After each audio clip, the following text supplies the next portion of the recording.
Fue educado en la Universidad de Cambridge, casado 2 veces con más de 3 hijos. La primera esposa fue cristiana, abandonó a la primera esposa para casarse con la segunda, que era su enfermera. Murió a los 76 años, a los 23 años de edad lo diagnosticaron con una esclerosis tremenda, atrófica, y le dieron menos de 2 años para vivir. Y sin embargo vivió 50 años más, 76 años murió. Y lo más irónico del caso de la vida de este grande astrofísico inglés fue que su esposa, cuando lo metieron y lo entubaron 2 veces a los 20 y tantos años y después a los 40 y tantos, y le dijeron en el hospital que ya tenían que desconectarlo porque ya no podía vivir, ella se puso de rodillas e intervino ante el trono de la gracia, y llegaron los doctores y le dijeron: es que esto es un milagro. Y la segunda vez que otra vez lo vuelven a conectar porque ya estaba a punto de irse de este mundo, su esposa vuelve a arrodillarse en oración para salvarle la vida. Él supo que su esposa estaba de rodillas orando por él, y cuando él tuvo esta oportunidad de poder decirle a Dios: gracias porque me concedes la vida, se siguió burlando de ella. Y las palabras de él a su esposa fueron las siguientes: yo no hago caso a la religión porque es la ciencia la que nos da la verdad. Me dio mucha tristeza que antes de morir haya muerto negando a Dios y declarando que Dios no es el creador del universo. En ese momento, cuando escuché este programa de televisión, porque fue a través de las noticias que escuché esto, inmediatamente vino a mi mente la vida de más grandes astrofísicos que él, que fueron cristianos. Él argumentó que era porque la verdad estaba en la ciencia, y sin embargo Blaise Pascal, astrofísico francés, escribió cantidad de tratados acerca, y no era un religioso, era un cristiano. Blaise Pascal confesó, y en sus libros lo dijo: Jesucristo es mi Señor y mi Salvador. Nadie se puede comparar en la astrofísica con Blaise Pascal. Y después tenemos a Isaac Newton. ¡Qué tremendo! Isaac Newton, que comienza a postular las leyes de la famosa gravitación, cristiano de los pies a la cabeza, y muere alabando a Dios y dándole gracias a Dios por la muerte de Cristo. Louis Pasteur, siglo XX, un famoso doctor, experto en medicina, y el legado que él dejó a la ciencia fue impresionante, cristiano. Y finalmente Alberto Einstein, que fue famoso cuando dijo: Dios no juega con el universo como si jugara los dados. Todos estos hombres fueron cristianos y creían en Dios.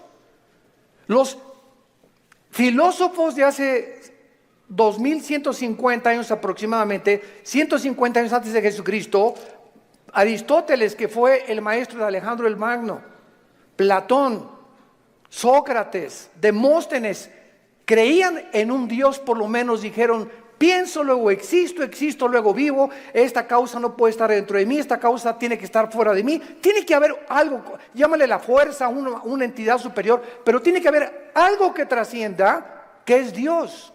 Aunque no lo pudieron nunca ubicar, el apóstol Pablo en Hechos 17 se enfrenta con los atenienses filósofos, discípulos de un gran hombre que se llamaba Zenón, y los discípulos eran los epicúreos y los estoicos.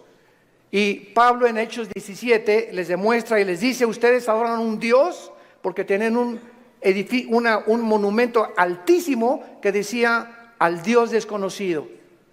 O sea, ellos lo único que sabían es que tiene que haber una causa detrás de la existencia del mundo y del universo. Pero llegamos al siglo XX, donde se levantan Friedrich Nietzsche, Jean-Paul Sartre, Bertrand Russell, Richard Dawkins, y finalmente este astrofísico que muere diciendo que Dios no puede existir ni ser el creador del universo. ¿Saben ustedes por qué el astrofísico Stephen Hawking negó a Dios antes de morir? Simplemente porque no pudo explicar sus sufrimientos. Su esposa lo dijo, la primera esposa: Stephen está enojado con Dios, con un Dios que no existe. Se amargó contra alguien que no existe. Y siempre estuvo repelando, ¿verdad? ¿Por qué si Dios es Dios, no lo sanaba y no lo levantaba de esa silla de ruedas? Hace poco ustedes escucharon el testimonio de Nicky, un muchacho sin brazos y sin piernas. Nació con el puro tronco nada más. Y cuando oye su testimonio dice que a los 8 o 9 años de edad, como no podía suicidarse, se metió y con la boca abrió la llave del baño para ahogarse. Y en ese momento él reaccionó y dijo, ¿pero qué es esto? Y comenzó a gritarle, Dios, si existes, dime la razón por la cual me trajiste hacia el mundo, sin brazos y sin piernas.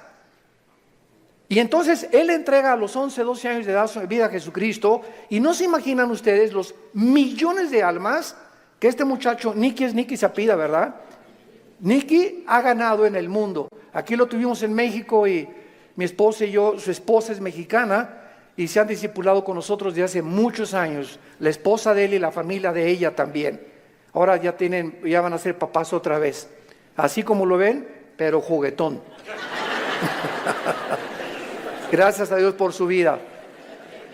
Entonces, podríamos nosotros realmente, porque esta es la espada y este es lo que esgrimen los ateos, los escépticos, los agnósticos, es que ¿por qué si hay un Dios hay un sufrimiento? ¿Por qué es? Entonces, como no pueden entender y no tienen respuestas y no las van a tener fuera de la Biblia, se encierran en una cárcel. Y en lugar de que este hombre hubiera podido escuchar a su esposa, bueno, ok, tú me dices que es un Dios, dime por lo menos, o explícame por qué permite el sufrimiento, pero ni siquiera quiso hacer eso.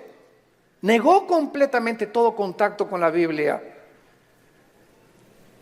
Y esta es la razón de esta serie que me he propuesto comunicarles a todos ustedes y a todos los que nos escuchan a través de las redes sociales, porque es el tiempo que seamos luz.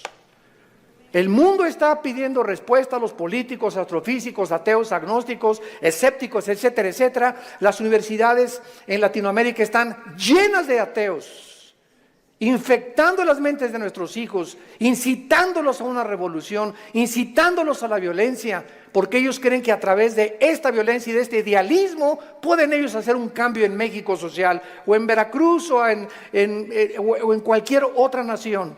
¿Por qué? Porque hay un idealismo en la juventud que no tiene respuestas y nosotros somos la luz del mundo.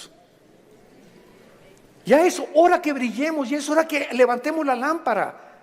Todos los 70s, 80s y 90s del siglo XX persiguieron a la Biblia, persiguieron al cristianismo, persiguieron a los pastores en Latinoamérica. Yo recuerdo cuando fui a la universidad a la conferencia en la Facultad de Filosofía y Letras, cómo querían burlarse todos. Ay, ya llegó el padrecito, así me decían, ya llegó el padrecito. A ver de qué nos va a hablar el padrecito, porque como ellos no tienen respuestas, creen que nosotros tampoco las tenemos. Y cuando nos enfrentamos a auditorios y les demostramos que hay más evidencias científicas en la creación bíblica que en la famosa teoría de la evolución. Cuando alguien te diga y tú le preguntes, bueno, ¿cuál es tu punto de vista o tu perspectiva de cómo te imaginas que creó el universo? ¿Qué te van a contestar? Pues por ahí anda una enseñanza, una ideología que se llama el Big Bang o la grande explosión traducida. ¿Y qué significa esto? Que pues los físicos y se imaginan, porque no se puede probar científicamente, que pues comenzó con una explosión en el universo. Y entonces de esa explosión se formó todo lo que nosotros vemos. Cuando las propias leyes de la física, la primera y la segunda ley de la termodinámica, contradicen el Big Bang. Virgen del Socorro. Me atrevo a decir esto. La misma física que dice la primera ley de la termodinámica, nada se crea ni se destruye, la segunda ley, todo tiende al desorden, a la oxidación, a la destrucción, a la corrupción. Nunca del desorden se ha formado el orden por el amor de Dios. Entonces, ¿cómo podemos estar defendiendo una teoría que la aceptamos ciegamente. Porque mi maestro me la enseñó. Porque tu maestro no tiene ninguna otra explicación. Y como dijo Dion Teofilito, como decimos aquí en México, ni la tendrán si no vienen a la Biblia. Porque por medio de la ciencia y por medio de la intelectualidad, que es limitada, el ser humano no puede traspasar y trascender la dimensión espiritual, la dimensión del mundo invisible. Entonces el intelecto choca contra las cosas que no entiende y al llegar ahí se vuelven locos. Entonces no puede el ser humano comprender la inmensidad del universo que nos rodea, ni los caminos ni los pensamientos de Dios, porque son más altos que los nuestros. Dios tuvo que bajar hace 2000 años en la persona de Jesús para Él comunicarnos y revelarnos los secretos que se encuentran detrás de su universo, de su soberanía, de la tierra, de dónde venimos, los animales, la genética y la ciencia que continúan como demostrando y comprobando simplemente que la Biblia tenía la razón. Y es hora de hablar, y es hora de tener una confrontación directa. Porque el mundo se está hundiendo en la confusión teológica, en la confusión ideológica.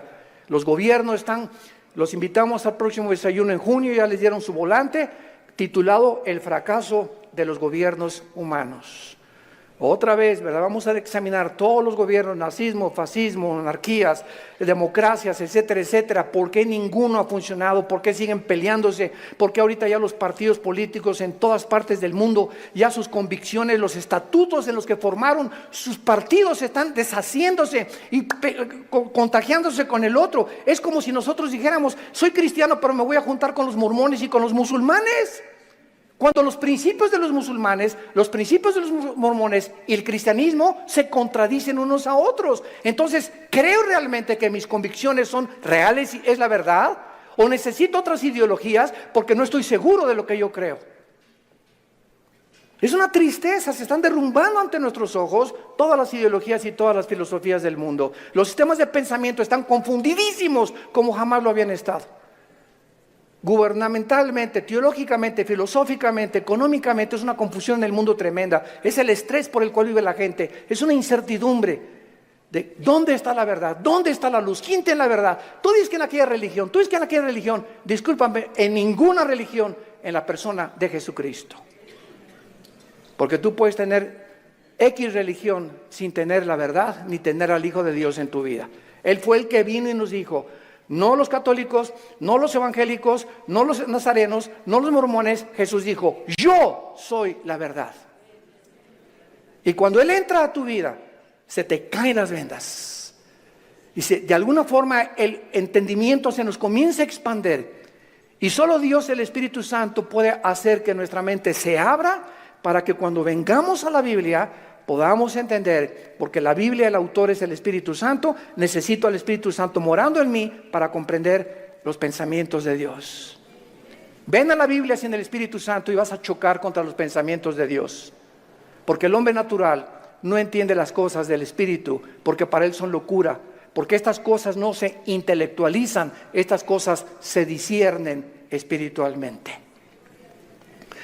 Veamos estos pasajes a continuación que nos van a servir de base para poder dar una explicación y comenzar ya a levantar la bandera de la fe. Dice en Romanos 5, versículo 3, y no solo esto, sino que también nos gloriamos en las tribulaciones, sabiendo que la tribulación produce paciencia. Alguien viene sin el Espíritu Santo y lee este versículo. La conclusión a la que llega dice: esto lo escribió un loco. ¿Cómo puede alguien que está atravesando tribulaciones o problemas gloriarse? Inmediatamente se enfrenta esta persona con una pared. Pero es que esta persona no entiende que las próximas palabras es que estas tribulaciones y estos sufrimientos Dios los está usando para formar nuestro carácter, que si no sufrieras, de otra manera no podrías aprender muchas cosas en la vida que solamente a través del sufrimiento se aprenden. Dice Salomón en Proverbios, el sufrimiento purifica el corazón.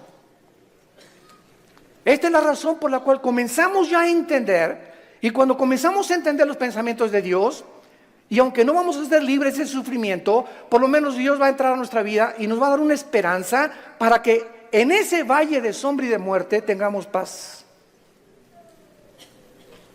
Para que en medio de las tribulaciones que tú estás atravesando, y en medio del divorcio que estás ahorita enfrentando, y el abandono de tu esposo, y el abandono de tu esposa, y el abandono de tus padres, por lo menos en medio de ese horno de fuego donde que tú estás atravesando, Jesús está contigo. Y aunque no se va a acabar hasta que Él venga a todas estas cosas, Él nos da la fuerza para resistir hasta el final con gozo.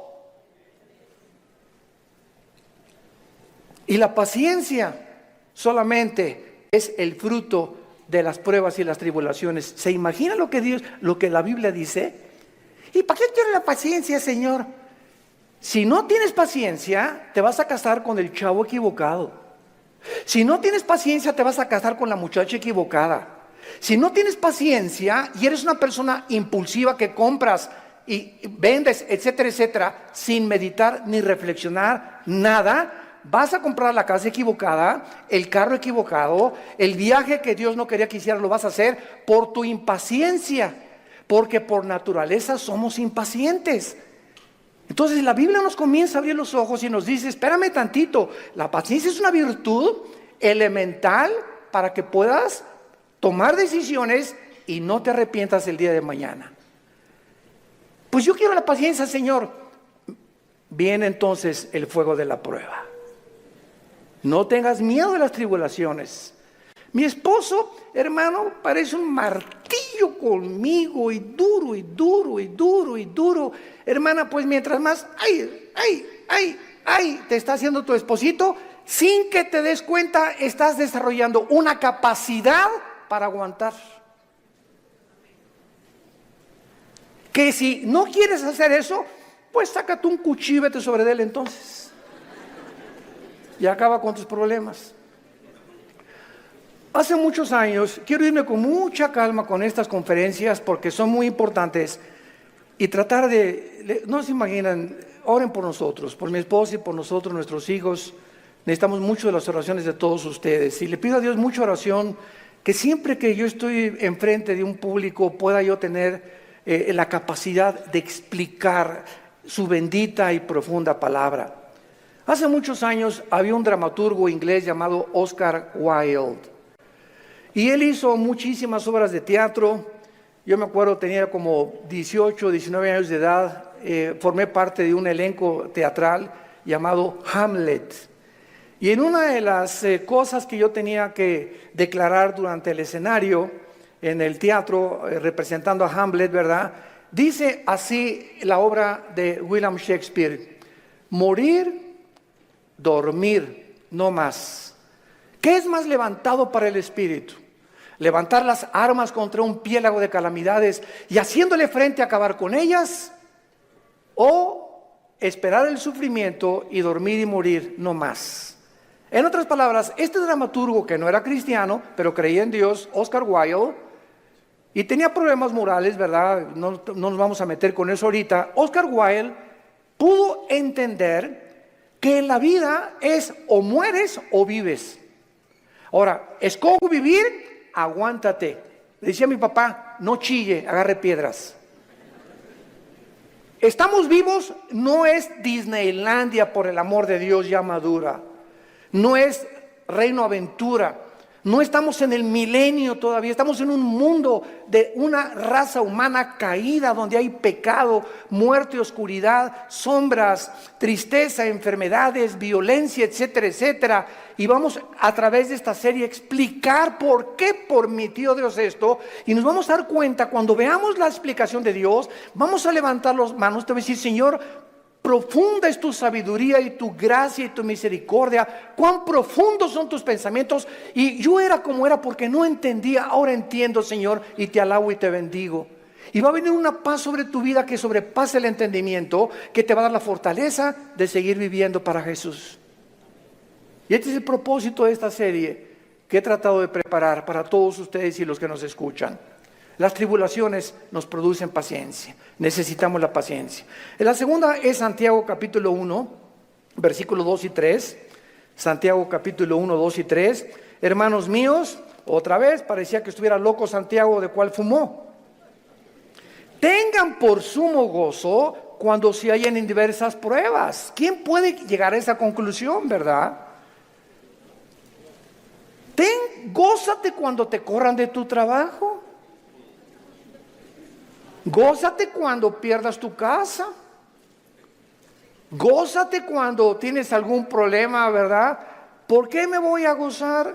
Porque esa prueba que estás atravesando está produciendo paciencia. Otra vez, Santiago está de acuerdo con Pablo para poder, con diferentes palabras, decirnos que las pruebas producen paciencia. Entonces tú llegas a tu casa con tu esposa. ¿Qué crees, mi chenchita? ¿Qué, mi amor? Estás tan contento, te veo, te ascendieron de puesto. No, mi amor, al contrario, me corrieron. ¿Quién podría reaccionar así? Nadie, ¿verdad? Ni marihuano. Nadie podría reaccionar de esa manera, más que un cristiano que vive en el Espíritu. Y la esposa, oye, pero ¿sabes una cosa? Esto no es para que te pongas contento. Sí, mi amor, ¿sabes una cosa? Porque acuérdate de Romanos 8:28. Todas las cosas contribuyen para nuestro bien. Y no me corrieron porque haya sido ladrón, borracho, parrandero, jugador o defraudador. Me corrieron, ¿verdad? Por políticas, lo que tú quieras. Pero ¿sabes por qué me gozo, mi amor? Porque creo lo que dice la Biblia. Ahorita mi única reacción sería llegado, vieja, sácamela de don Julio reposado. Y vamos a ponernos los dos hasta atrás. Esta vida no vale gorro. Vamos a divertir. ¿Qué nada? ¿Y qué Dios ni qué cristianismo? Esa es la otra reacción. Y comenzar con la autolástima y comenzar a amargarte contra Dios. ¿Te das cuenta? Entonces, en lugar de que tomemos esa actitud, la Biblia nos muestra que nos enfrentemos a los problemas con otra actitud, porque cuando Dios ve que tú enfrentas esa actitud y que tú llegas a tu casa y Señor, gracias, te alabo, yo no entiendo por qué me corrieron, lo único que sé es que tu palabra dice, no desmayes, no tengas miedo, yo soy tu Dios, nunca te dejaré, nunca te abandonaré, y estoy seguro que viene un trabajo mucho mejor que el que yo tenía, en el momento en el que Dios ve desde el cielo que nuestra reacción aquí en la tierra es diferente a la de los demás seres humanos. Dios nos bendice.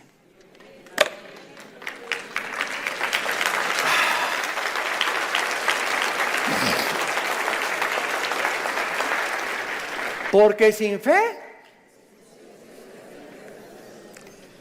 ¿y cómo se demuestra la fe? Actuando al contrario de nuestros sentimientos y emociones. Hebreos 11:6. Y el versículo 1 de Hebreos 11 dice, y la fe es la certeza de lo que se espera, la convicción de lo que no se ve. Veamos y metamos aquí un microscopio. La fe está relacionada con el futuro y con lo invisible.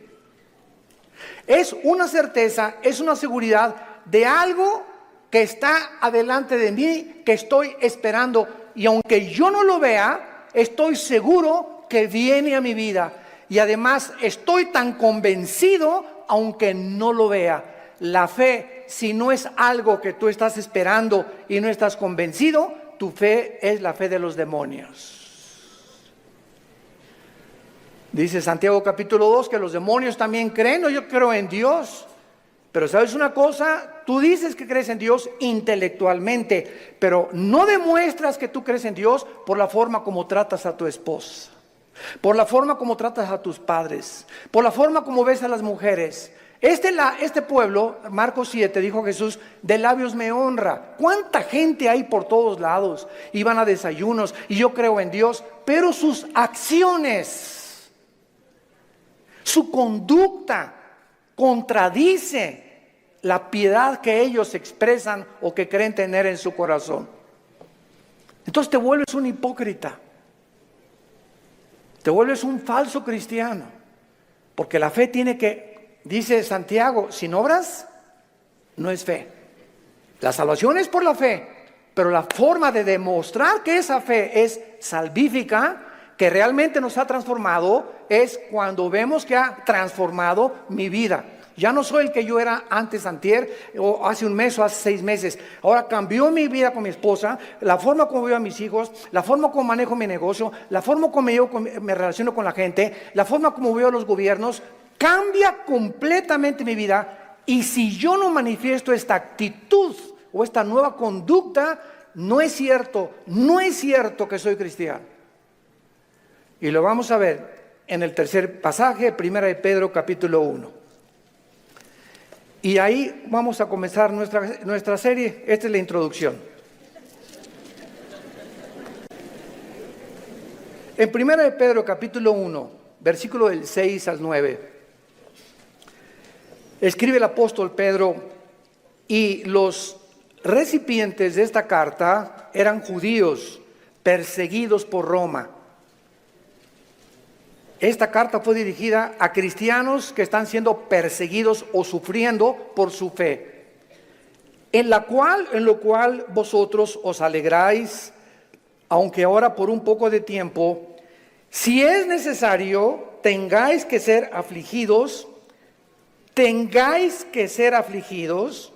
en diversas pruebas, para que sometida a prueba vuestra fe, mucho más preciosa que el oro, el cual aunque perecedero se prueba, con fuego se hallare en alabanza, gloria y honra, cuando sea manifestado Jesucristo, a quien amáis sin haberle visto, en quien creyendo, aunque ahora no lo veáis, os alegráis con gozo inefable y glorioso, obteniendo el fin de vuestra fe, que es la salvación de vuestras almas. En otras palabras, y este es el tercer principio espiritual de nuestra serie, la fe de todos aquellos que han dicho: Jesús, entra a mi vida. Ayer en el desayuno tuvimos más de 35 decisiones, gracias a Dios, y la gente que hace una decisión por Jesucristo, quiero que lo sepas, tu fe va a ser probada. Tu fe va a ser probada. ¿Y saben ustedes dónde comienza a ser probada? En la familia, con tus hermanos y con tus papás o con tus primos. ¿Por qué? Porque la primera prueba de la fe es la persecución. Ayer nos contaba mi hermano Alejandro, él es el director del Instituto Teológico Internacional, el ITI, y nos contó una anécdota mientras veníamos de Toluca al desayuno en el camino, que yo no la conocía de mi hermano. Y me dice: Armando, tú sabes que cuando yo me convertí, porque él fue el primero en la casa que se convirtió, y yo los correteé como 2 o 3 años. Una vez quise incendiar una reunión de oración. El gadareno era Pinocho comparado con los demonios que yo traía, y se los digo en serio. Y me dice mi hermano: tú sabes que cuando yo me convertí, guié a la casa, y mi mamá inmediatamente me quiso correr. Ya te metiste con una secta, quién sabe qué te metieron, etcétera, etcétera. Total, dice, me tuve que salir de la casa, y a los 4 días regresé a la casa. ¿Y qué crees? Estaba un cuñado mío, nuestras hermanas, la abuela, los tíos, y me hicieron juicio. Todos alrededor de la mesa, diciéndome: a ver, acércate por favor, estamos escuchando que ya te cambiaste de religión y que andas por ahí con unos aleluyas y quién sabe qué tantas cosas, y en esta familia la única religión que tenemos es tal y tal y tal y tal cosa. Y dice mi hermano: yo lo único que hice es a todos ellos que me hicieron juicio por haber aceptado a Cristo, en lugar de que contentos de que dejé las drogas, porque era bien hipioso mi hermano antes, y le metía todo, ¿verdad? En lugar de que estuvieran contentos, estaban completamente enojados que yo había comenzado a leer la Biblia. Y lo único que les dije fue, puse la Biblia en medio de todos y les dije: ¿la han leído?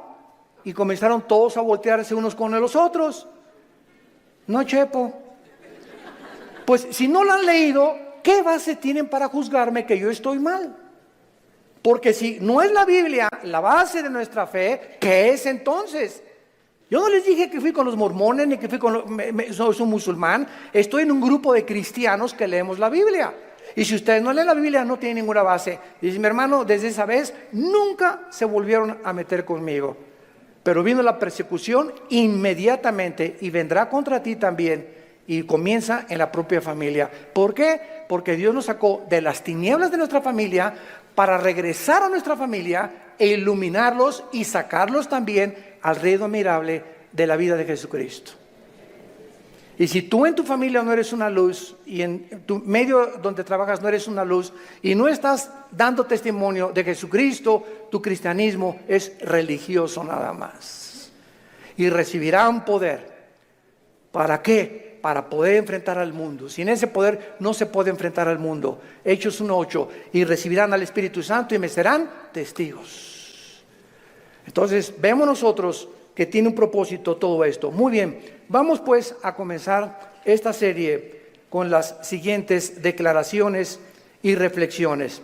No cabe duda que vivimos en un mundo completamente disfuncional. No hay un solo matrimonio funcional. El matrimonio es la unión de dos extraterrestres. Pero por si fuera poco, dos extraterrestres que ninguno se conoce ni se entiende el uno al otro. Y vas a tener 60 años de casado, como dijo un gran predicador hace algún tiempo en un estadio en Estados Unidos que lo escuché. Yo tengo 60 años de casado más o menos y sigo sin entender a mi esposa. Y como dijo Dios Teofilito, ni las vamos a acabar de entender. Porque no nos manda Dios entenderlas, nos manda Dios amarlas. Entonces, cuando nosotros comprendemos esto, que no hay un matrimonio, o sea, no hay un matrimonio perfecto, es lo que quiero decir. No hay un matrimonio donde todo, en la luna de miel, John Travolta y se casó con esa muchacha que se parece a la Madonna y vamos a ser felices y qué guapo, ¿verdad? Y tiene coche. Todo eso desaparece después de la luna de miel. Comienzas a enfrentarte con una persona imperfecta de los pies a la cabeza. Peor todavía si no son cristianos. Si con cristianos se lucha y se sufre, imagínate no siendo cristianos, ¿no? Por eso hay tantos divorcios. Entonces te enfrentas con una persona, con una mujer que no sabes cómo tratarla, no sabes, de todo chilla, no sabes por qué chillan las mujeres de todo. Habla, parece perico de África como habla mi esposa. Es que a las mujeres Dios les dio esa capacidad de hablar hasta por los, quién sabe por dónde más. Hasta por los pies hablan las mujeres. Y nosotros, ¿verdad? O sea, tú sabes una cosa. Cuando tú hablas con una persona, en el momento en que te paras a escuchar a una persona, no sé si ustedes lo sepan, la Biblia nos los muestra, el hecho que te estés concentrando en escuchar lo que está diciendo, estás emanando energía, te estás desgastando. Cuando Jesús lo tocó a la mujer, ¿se acuerdan ustedes la mujer con el flujo? Alguien me tocó. ¿Por qué? Porque dice, energía salió de mí. Todo el sufrimiento que ella tenía se lo transmitió y Jesús en su hipersensibilidad sintió inmediatamente. Hoy eligieron los apóstoles, pero todo el mundo te toca. No, hay alguien que me tocó con el propósito de recibir algo de mí y lo sentí en mi espíritu. Es una hipersensibilidad espiritual tremenda.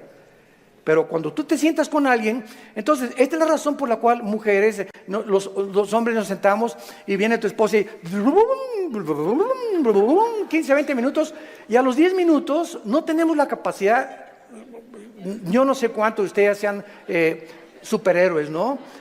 Pero la mayor parte de los hombres no tenemos la capacidad de oír más de 10, 15 minutos. Comenzamos, sí, amén, gloria a Dios, mi amor. Sí, es cierto, sí, te amo, tienes toda la razón, ¿no? Comenzamos ya con el avión, etcétera, etcétera. Pero ustedes las mujeres, mi esposa se junta con otra mujer, o cuando se juntan las pastoras, y 6 horas sin parar. Yo llego a los restaurantes, me recoges a las 7, sí voy a las 7, y ahí está, digo, oye, mi amor, te dejé a las 2 de la tarde y sigues en la mesa platicando con ellas, y se despiden, y están en la puerta del restaurante, bye, y en la noche llega y le siguen hablando por teléfono. Señor mío y Dios mío, Jesús, María y José y el burrito que los acompaña, así son. Dejémoslas, felicitémoslas, pero no las contradigamos, mucho menos, porque así las hizo Dios. Las mujeres tienen 7 días al mes que sus hormonas cambian drásticamente en la famosa menstruación, y durante esos 7 días no te atrevas a decirle nada. No te atrevas a tocarla tampoco, ni sexualmente tampoco, porque está prohibido en la Biblia. Son tiempos en el que vuela la mosca y se ponen a llorar, hipersensibles. Es una semana en la que hay que yo te llevo el desayuno a tu cama, mi amor, yo le voy a lavar los trastes, yo te lavo la ropa del bebé o lo que sea, ¿verdad? Y comienza el hombre a entender la naturaleza femenina, que no estamos para que ellas nos sirvan, no son nuestras esclavas ni nuestras sirvientas, y cuando comenzamos a darles lo que ellas necesitan, porque las comenzamos a comprender, es cuando vienen las bendiciones de Dios. Es cuando vienen las bendiciones de Dios. ¿Por qué estamos haciendo así? Y no somos mandilones, eso no es ser mandilón, lo hacemos porque Dios nos dice, ama a tu mujer como yo te amé desde la cruz, con un amor sacrificial. Y cuando yo veo sacrificarte por tu esposa, te voy a bendecir como no te imaginas. Porque el mal que le hagas a tu esposa se te regresa.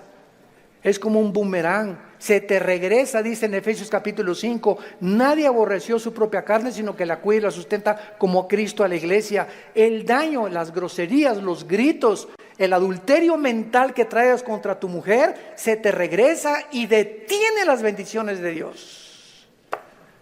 Y vas a comenzarte a encontrar desesperado, ya no te puedes gozar en las pruebas, en las tribulaciones, ya no tienes paz, ¿verdad? ¿Por qué? Porque necesitas otra vez venir a la cruz y pedirle perdón a Dios por la forma como has tratado a tu compañera, a tu amante, a tu esposa, a la madre de nuestros hijos.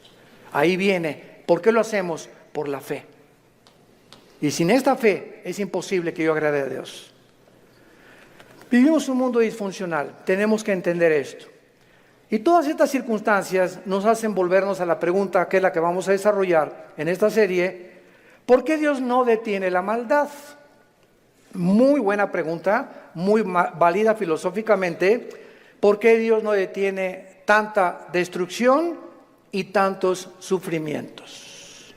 Es la pregunta que permanece en las mentes de la mayor parte del ateísmo, y muchas veces no solamente los ateos, sino también de los mismos cristianos. La única diferencia, escuchen esto, señores ateos que nos escuchan, en cualquier programa que haya en el mundo de televisión o de radio o en cualquier foro, nunca a un ateo ni a un agnóstico le van a hacer estas preguntas, nos las van a hacer a nosotros. Porque los ateos no tienen respuestas. Y como no tienen respuestas, por eso se enojan contra Dios, y por eso se amargan, y por eso dicen que son ateos. Entonces, si el mundo va a cuestionar a algún ser humano para que le responda, no va a ir con los ateos, van a ir con nosotros. A ver, ¿tú qué te dices, cristianito? Dime esto y esto y esto. Hace mucho les conté un incidente que lo he repetido así. Una vez estaba platicando sobre el ateísmo en el Hotel María Isabel, salimos del desayuno hace algunos años y me aborda una persona en el elevador, pero así, ¿verdad?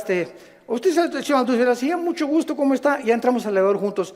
Usted dice que Dios es todopoderoso, ¿verdad? Pero con esa actitud, ¿verdad? Usted dice que es todopoderoso, ¿verdad? Sí, efectivamente, Dios es todopoderoso. Y si es todopoderoso, ¿por qué no acaba con el diablo si él tiene poder? Y le contesté: porque comenzaría con usted.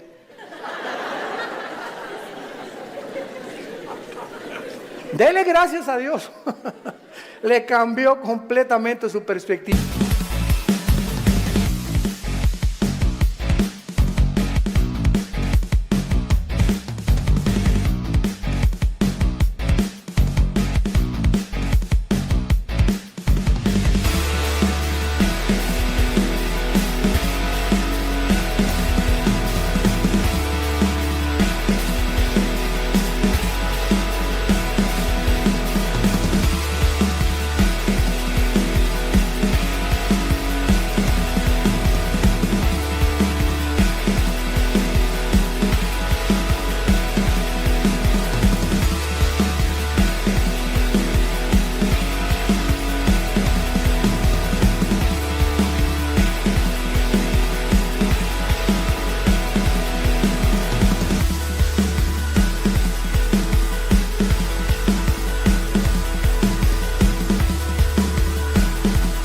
escriba, ¿no? O por lo menos ya le di tarea para ir reflexionando ella a su casa, de que hay respuestas y que si realmente Jesús hubiera venido o ahorita acabara con la maldad, acabaría con todos, porque perverso y engañoso es el corazón de todos los seres humanos. Entonces démosle gracias a Dios que no lo ha hecho y que en su paciencia, dice en 2 de Pedro capítulo 3, está esperando para que todos o la mayor parte de los seres humanos se arrepientan antes de que juzgue severamente este mundo. Muy bien, entonces por causa de no tener estas respuestas que demandan sus mentes finitas, cuando una persona astrofísico o ateo demandan respuestas, no se ponen en la posición honesta de decir, bueno, ok, yo ando buscando por qué el sufrimiento y la maldad, pero me voy a poner en una posición honesta. Yo soy un ser humano, amén, lo soy. Si soy un ser humano y si existe Dios, es lógico, vamos a decir una línea lógica elemental, es lógico que sea un ser sobrenatural y sería imposible poder comprender los pensamientos, así como un niño no comprende los pensamientos de su padre, ni de un filósofo. Aunque es el mismo cerebro, no está desarrollado el niño de 6 años como el de uno de 25 años de edad. Entonces, siguiendo esta línea de lógica, si existe un Dios, tiene que ser mucho, mucho más grande. Entonces, yo estoy ante un universo lleno de misterios, estamos llenos de misterios. Si hay extraterrestres, si no hay extraterrestres, si existen los hoyos negros, si no los hoyos negros, si es el otro, que cómo comenzó el universo, de dónde venimos, bla, bla, bla. Estamos llenos de misterios. Entonces, estos misterios no voy nunca a comprenderlos con la mente de caracol que tengo, porque si existe Dios, es un ser hiperdimensional. ¿Qué necesito? Buscar dónde lo puedo encontrar. Si existe un Dios, ¿dónde lo puedo encontrar? Entonces hay mucha gente honesta intelectualmente que se envuelve en religiones. Entonces, por eso Sigmund Freud, el padre del psicoanálisis freudiano, dijo es que el ser humano busca a Dios porque tiene miedo a la oscuridad y a lo desconocido. Y entonces este temor inconsciente, escribió Freud, es lo que impulsa a muchos seres humanos a buscar a un Dios. Se equivocó completamente, porque aun cuando fuera así y me está guiando el temor a lo desconocido, dice la Biblia, me encontrarás porque me buscarás con todo tu corazón. Yo les confieso en mi caso particular, a los 25 años de edad me encontraba yo en un momento existencial en mi vida, que estaba yo en el lodo, así estaba yo en el suelo completamente. Anduve buscando en tantas religiones y por acá y por allá, también experimenté con algunas drogas, era borracho, parrandero, jugador, mujeriego, me decían el aventurero de Tlalnepantla, aunque no vivía en Tlalnepantla. Y a través de esta crisis existencial, mi hermano ya se había convertido, mi hermano Alejandro, y caí de rodillas un día porque los amenacé. Llegaba mi hermano con los cristianos, Armando, arrepiéntete, mira, ustedes están locos. Y llegaban ahí, ¿verdad? Y hasta comenzaron a pelar, en ese tiempo se comenzaron a peinar como Jesús, así, y se ponían hasta unas túnicas blancas y me parecían locos, freaks, como le decimos en inglés, ¿no? Y dije, no, están más locos que nada, es la nueva onda, ¿verdad? Y peace and love y todo así, amorosos y todo, no me convencían. Hasta que llegó esta crisis existencial en mi vida, en la que ya no tuve más que hacer, intenté quitarme la vida 2 veces, ya no quería vivir, dije, no hay propósito, significado en mi vida, y en esa crisis caí a las 4 o 5 de la mañana, recordando las palabras que siempre mi hermano, antes de irse a la casa, oraban por mí. Y esas oraciones que hacían por mí en la casa me llegaron a tocar las fibras más sin que yo lo supiera, movieron mi espíritu. Y me levantó el Señor, creo, a las 3, 4 de la mañana y caí de rodillas. Le dije, Dios, si tú existes, te necesito. No sé quién eres, pero yo te necesito si tú existes. Y si es verdad que es tu Hijo, al quien tú escogiste y en quien el cual tenías tu complacencia y lo mandaste para que lo oyéramos a Jesús, no dijiste que oyéramos a Buda, ni a Mahatma Gandhi, ni a Mahoma. Tú dijiste a él oír. Si es Jesús, yo lo necesito en mi vida. Le hablé a mi hermano a las 4 de la mañana, pasó por mí a las 5 de la mañana, me llevó a la casa de un misionero bautista con un corazón impresionante por el amor de las almas, y ahí estuve yo en un mes de febrero, marzo, ¿verdad?, de 1974, caí de rodillas junto al piano, que era un músico misionero, y le grité a Dios. Me comenzó con la Biblia: por cuanto todos han pecado y son apartados de la gloria de Dios, la paga del pecado es la muerte, Juan 3:16, Dios te ama, etcétera, etcétera. Y comencé a llorar y a llorar y a llorar y a llorar durante 40 minutos llorando. Y yo no sabía ni por qué lloraba, pero estaba llorando. Sentía que eran capas que se me quitaban así encima. Y ahí quedé tirado todavía como media hora. Ya me dijo el misionero, me dijo: vamos a dejar a tu hermano aquí solo en mi estudio. Ya salí yo y sentí como que me habían quitado, ¿verdad?, todas las frustraciones y desilusiones y traiciones que traía, y mentiras de todo lo que, programas virulentos que el mundo me puso.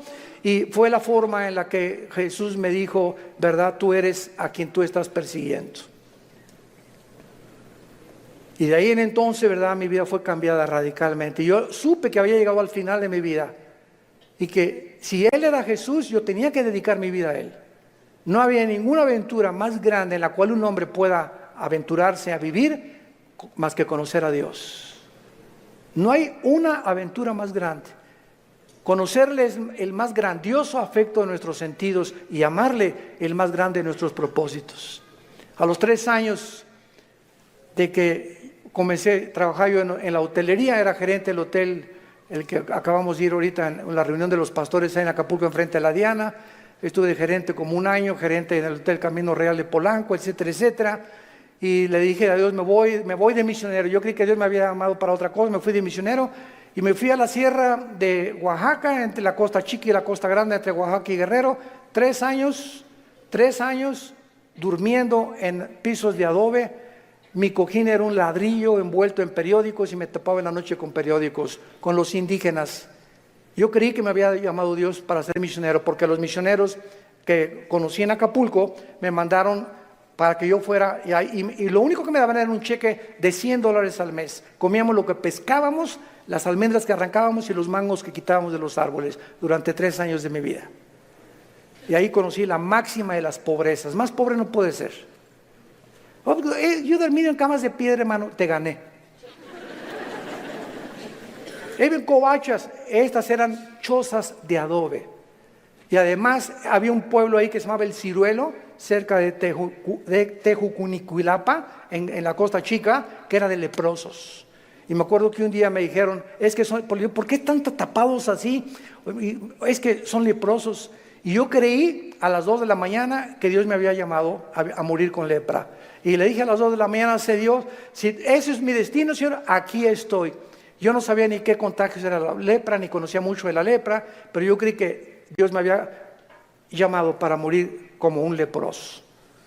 Y ya, ¿verdad?, pasaron los 3 años, regresé a Acapulco, comencé a predicar, a fundar movimientos de estudios bíblicos en las casas.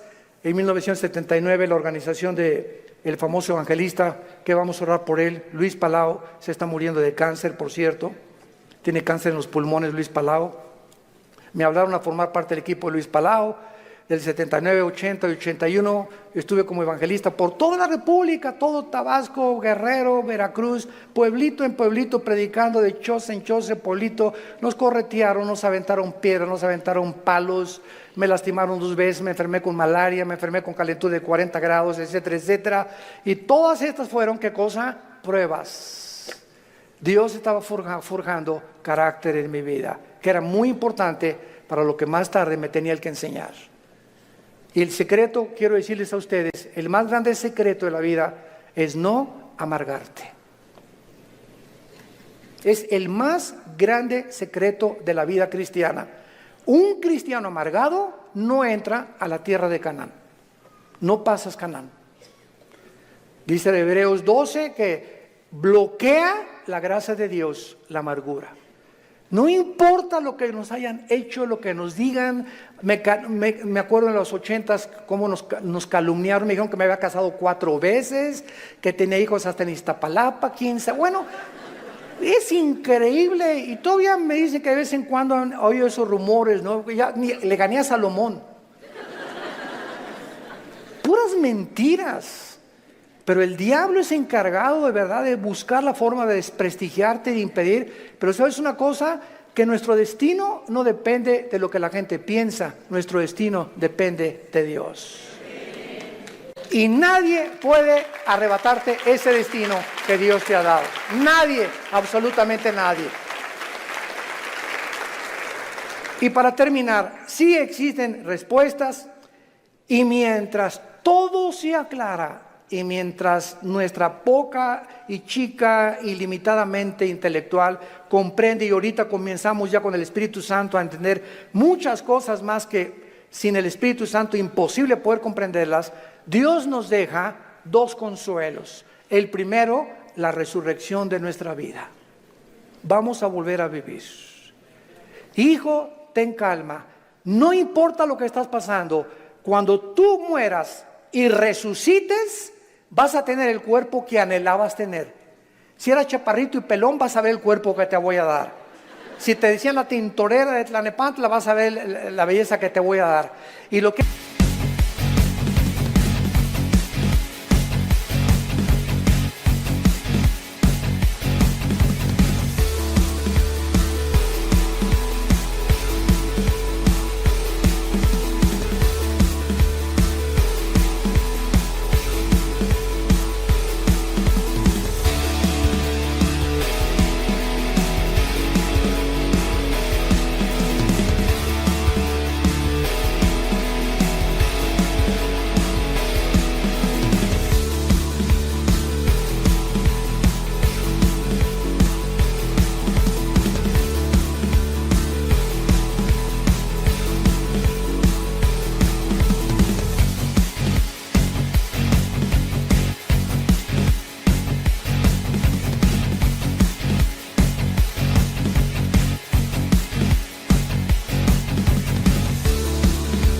hemos sufrido las enfermedades, todo lo que pasemos aquí, no nos imaginamos, y la esperanza de que vamos a tener un cuerpo fue que Jesús se levantó de los muertos. Él es la esperanza y la gloria de nosotros. Vamos a volver a vivir. Y todo lo que hayamos sufrido y lo que hayamos afligido, y si acabaste en silla de ruedas o no silla de ruedas, o con cáncer o no cáncer, o lo que hayas pasado, no va a ser comparable con las glorias que en nosotros se van a manifestar. Y la segunda consuelo es que vamos nosotros realmente a tener un mundo nuevo, donde reine la justicia y la paz y la equidad. Viene ese mundo que anhelamos y que queremos cambiar por las revoluciones armadas, por la guerra, por la política, por la educación. De ningún esfuerzo humano el mundo va a cambiar hasta que Jesucristo regrese con todos nosotros a establecer su reino milenial. La pregunta en esta mañana es la siguiente: ¿estás tú preparado si tú murieras esta noche para encontrarte con tu Dios? ¿Estás preparado? ¿Estás seguro que tienes a Jesucristo? Asegúrate en este momento recibiéndole como tu Señor y Salvador. Inclina tu cabeza y dile estas palabras: Señor mío y Dios mío, aún no te entiendo, pero he comprendido que no necesito entender todas las cosas, más que una sola: te necesito. Sé que tú en la cruz enviaste a tu Hijo a pagar con su sangre por mis pecados, y que la resurrección de Jesucristo transformó el imperio romano, transformó la historia humana, al grado que la historia se cuenta antes y después de la vida de Jesús. Señor Jesús, gracias por esta muerte en mi lugar. Creo que con tu sangre pagaste lo que yo no podía pagar jamás. Y creo, como resucitaste de los muertos, que estás vivo. Y en este instante te pido, porque creo que vives, que entres a mi corazón. Señor, te necesito.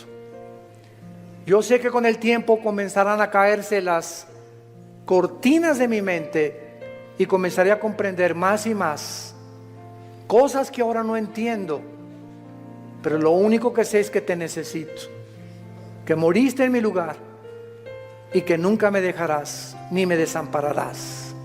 Te recibo como mi Señor y mi Salvador. Amén. ¿Qué haríamos sin la Biblia?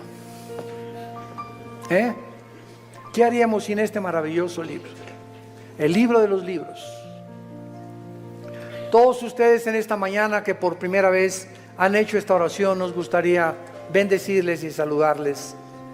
Y si tú en esta mañana hiciste esta oración por primera vez, ahí desde tu lugar te pido que te pongas de pie. Párense los que hicieron esta oración invitando a Cristo a sus vidas. Gracias a Dios. ¿Cuánta gente? Que Dios los bendiga. Gracias. Muchas gracias. Gracias, joven. Que Dios te bendiga. Alguien más. Que Dios la bendiga. Gracias a Dios. Allá atrás también. Muchas gracias. Gracias, Señor. Gracias, señorita. Gracias, joven. Que Dios te bendiga. Gracias, Padre, por todas estas personas, estas nuevas almas que vienen a la cruz. Nos ponemos de pie para recibir la bendición pastoral. Los que quieran extender su mano hacia acá lo pueden hacer. Los que no, no hay ningún problema. Es en señal de que recibes esta bendición. Dios bendiga tu vida. Dios bendiga tu matrimonio. Y les dé la paciencia para tolerarse y soportarse el uno al otro hasta que venga Jesús. Y esta fortaleza solo nos las puede dar el Espíritu Santo, viviendo en la palabra de Dios. Dios bendiga a tus hijos. Dios bendiga el fruto que llevas ahora en tu vientre. Que esta criatura crezca y nazca en un hogar cristiano, con principios de ética y de conducta moral. Que pueda el muchacho crecer con la seguridad y decir siempre: mis padres se amaban, mis padres se respetaban. Dios bendiga a tus padres, Dios bendiga tu trabajo, tu entrada y tu salida. A sus ángeles mandará para que tu pie no tropiece en piedra. Él te llenará el conocimiento de su voluntad con toda inteligencia y sabiduría espiritual, para que andes como es digno de Él, llevando fruto en toda buena obra y creciendo en el conocimiento y la gracia de Dios. Nosotros ya no estamos en tinieblas, estamos bajo la luz, para que seamos luz en medio de una generación que se está degradando y perdiendo rápidamente por la corrupción que hay en el mundo. Que esa paz que sobrepasa el entendimiento guarden ahora tus pensamientos y tu corazón, y tu corazón, y tu corazón, y tu corazón, y tu corazón, y tu corazón, y tu corazón.